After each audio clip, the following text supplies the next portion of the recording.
നമസ്കാരം. വസ്ത്രധാരണത്തിലെ സഭ്യത വേണം. സഭ്യമല്ലാത്ത വസ്ത്രം ധരിച്ചുകൊണ്ട് പൊതുയിടങ്ങളിൽ പ്രത്യക്ഷപ്പെടുമ്പോൾ സ്ത്രീയായാലും പുരുഷനായാലും വിമർശിക്കപ്പെടുമെന്നുള്ളത് സാധാരണ തന്നെയാണ്. സൗന്ദര്യത്തിൻ്റെയും താല്പര്യത്തിൻ്റെയും പേരിൽ അവഗണന ചെയ്യപ്പെടുന്ന സഭ്യത അല്ലെങ്കിൽ പൊതുസമൂഹത്തിൽ ഒറ്റപ്പെടലിൽ നിന്നെയുമൊക്കെ ക്ഷണിച്ചു വരുത്താൻ കാരണമാകും കേട്ടോ. ഈ സമൂഹത്തിൽ ജീവിക്കുന്ന നമുക്ക് സ്വാതന്ത്ര്യം മാത്രമല്ല, മറ്റുള്ളവരെ മാനിച്ച് പ്രവർത്തിക്കാനുള്ള ഉത്തരവാദിത്വം കൂടെ ഉണ്ട് എന്നുള്ളത്.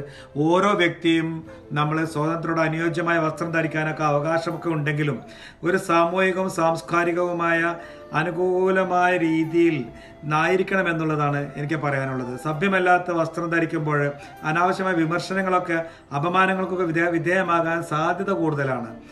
അതുകൊണ്ട് വസ്ത്രധാരണത്തിന് സ്വന്തമായൊരു ഭാഷയുണ്ട്, സംസ്കാരത്തിൻ്റെ ഭാഷയുണ്ട് അതിൽ. അല്ലെങ്കിൽ ഉദ്ഘാടനത്തിനൊക്കെ പോകുന്ന ഔദ്യോഗിക വേദികളിലൊക്കെ പോകുമ്പോൾ അനുയോജ്യമല്ലാത്ത വസ്ത്രങ്ങൾ ധരിക്കുന്നത് അടുത്ത തലമുറയ്ക്ക് അല്ലെങ്കിൽ സമൂഹത്തിനൊക്കെ തെറ്റായ സന്ദേശവും അതുപോലെ തന്നെ തെറ്റായ ഒരു മെസ്സേജും ഒക്കെ കൊടുക്കുന്നുണ്ട് എന്നുള്ളതാണ്. പുതിയൊരു തലമുറയ്ക്ക് വരുന്ന തലമുറയ്ക്ക് തെറ്റായ മാതൃകയൊക്കെ ആയേക്കാം. അതുകൊണ്ട് പൊതുജനങ്ങൾ പ്രതീക്ഷിക്കുന്ന ചില പെരുമാറ്റച്ചട്ടങ്ങളൊക്കെ ഉണ്ട്. അവ ലംഘിക്കുമ്പോൾ കൂടുതൽ വിമർശനങ്ങൾക്കെല്ലാം ഇരയാക്കുമെന്നുള്ളതാണ് ഈ ഒരു സമീപകാലത്ത് നമ്മൾ കണ്ടുവരുന്ന ഈ ഒരു കേസും പ്രശ്നങ്ങളൊക്കെ ആയിട്ട് നമുക്ക് കൂട്ടി വായിക്കാൻ സാധിക്കുന്നത്. അതുകൊണ്ട് തന്നെ ഫാഷൻ സ്വാതന്ത്ര്യവും ഒക്കെ മുൻനിർത്തിയാൽ സാംസ്കാരിക ബോധവും ചുറ്റുപാടിൻ്റെ ആവശ്യകതയും അതിൻ്റെ മാന്യതയും ഒക്കെ നിഷേധിക്കാനാവില്ല നമുക്ക്.